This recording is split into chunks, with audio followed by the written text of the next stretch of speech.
Mengenang setahun kepergian Emeril Khan Mumtaz, putra sulung Gubernur Jawa Barat Ridwan Kamil, sang ibu Atalia Praratia memposting surat almarhum yang ditulis sejak kecil.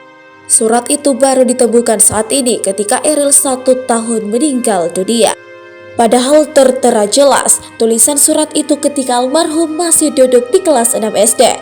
Isi surat tersebut adalah permintaan maaf Eril kepada Atalia Praratia dan Ridwan Kamil.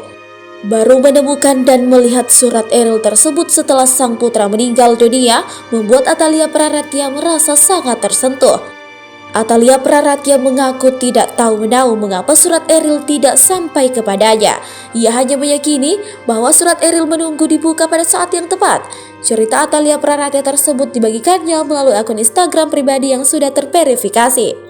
Atalia Praratia mengunggah sejumlah foto dan video. Ada foto surat Eril hingga berkas masa kecil putranya.